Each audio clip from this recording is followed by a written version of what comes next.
بسم اللہ الرحمن الرحیم۔ السلام علیکم، welcome to my YouTube channel. اللہ تعالیٰ نے زمین، آسمان، دریا، سمندر، پہاڑ، درخت، چوپائے، چرند پرند، مچھلیاں، پھل سبزیاں، میوے، خشکی اور تری کی سواریاں، رہنے کے لیے مکان، پہننے کے لیے کپڑے، پینے کے لیے مختلف اقسام کے مشروبات، زمین میں جو کچھ پیدا کیا وہ سب انسانوں ہی کی خاطر پیدا کیا گیا۔ اللہ تعالیٰ قرآن مجید میں فرماتا ہے، وہی ہے جس نے جو کچھ زمین میں ہے سب تمہارے لیے بنایا۔ زندگی گزارنے کے لیے جن چیزوں کی حاجت تھی یا مفید تھی، اللہ تعالیٰ نے وہ سب انسان کو مہیا فرمائی۔ انسان کو اللہ نے اپنے فضل و کرم اور رحمت سے اتنی نعمتیں عطا فرمائی ہیں کہ اگر گنتی کرنا چاہیں تو شمار نہ کر سکیں۔ اللہ نے انسان کو دیگر مخلوقات سے معزز اور مکرم بنایا۔ انسان کو عقل، علم، قوت گویائی، پاکیزہ صورت، جانوروں سے لے کر جہازوں تک کی سواریاں عطا فرمائیں، دنیا اور آخرت سنوارنے کی تدبیریں سکھائیں اور تمام چیزوں پر غلبہ عطا فرمایا۔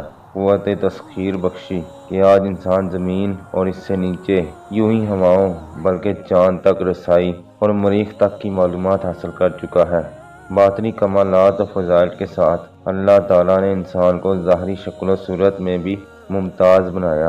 اللہ تعالیٰ فرماتا ہے، بے شک یقیناً ہم نے آدمی کو سب سے اچھی صورت میں پیدا کیا، اس کے اعضاء میں مناسبت رکھی، اسے جانوروں کی طرح جھکا ہوا نہیں بلکہ سیدھی قامت والا بنایا، اسے جانوروں کی طرح منہ سے پکڑ کر نہیں بلکہ اپنے ہاتھ سے پکڑ کر کھانے والا بنایا، اسے علم، فہم، عقل، تمیز اور باتیں کرنے کی صلاحیت سے نوازا۔ اس بات میں کوئی شک نہیں کہ ہر چیز میں کوئی نہ کوئی مقصد پایا جاتا ہے۔ ہمارے پہننے کے کپڑے ہوں، لکھنے کے لیے قلم ہو، رہنے کے لیے گھر ہو، ہاتھ میں بندھی ہوئی گاری ہو یا ہوا میں اڑتے ہوئے جہاز، سب کا کچھ نہ کچھ مقصد ہے اور ہر چیز اپنے مقصد کو پورا کرنے کا سبب بن رہی ہے۔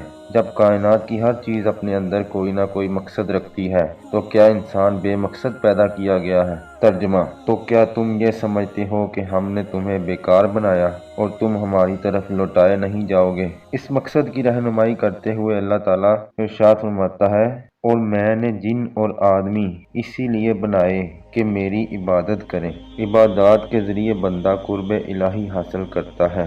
قرب الہی کے بعد رضائے الہی حاصل کرنا ہی مقصد حیات ہے۔ ابو ہریرہ رضی اللہ تعالیٰ عنہ سے روایت ہے کہ رسول اللہ صلی اللہ تعالیٰ علیہ وسلم نے ارشاد فرمایا، اللہ تعالیٰ فرماتا ہے، جس نے میرے کسی ولی سے دشمنی کی اسے میری طرف سے اعلان جنگ ہے، اور میرا بندہ جن جن عبادتوں سے میرا قرب حاصل کرتا ہے، کوئی عبادت مجھ کو اس سے زیادہ پسند نہیں ہے جو میں نے اس پر فرض کی ہے، اور میرا بندہ فرض ادا کرنے کے بعد نوافل عبادت کر کے مجھ سے اتنا زیادہ نزدیک ہو جاتا ہے کہ میں اس سے محبت کرنے لگ جاتا ہوں۔ پھر جب میں اس سے محبت کرنے لگ جاتا ہوں تو میں اس کا کان بن جاتا ہوں جس سے وہ سنتا ہے، اس کی آنکھ بن جاتا ہوں جس سے وہ دیکھتا ہے، اس کا ہاتھ بن جاتا ہوں جس سے وہ پکڑتا ہے، اس کا پاؤں بن جاتا ہوں جس سے وہ چلتا ہے، اور اگر مجھ سے مانگتا ہے تو میں اسے دیتا ہوں۔ اگر وہ کسی دشمن یا شیطان سے میری پناہ کا طالب ہوتا ہے تو میں اس کو محفوظ رکھتا ہوں۔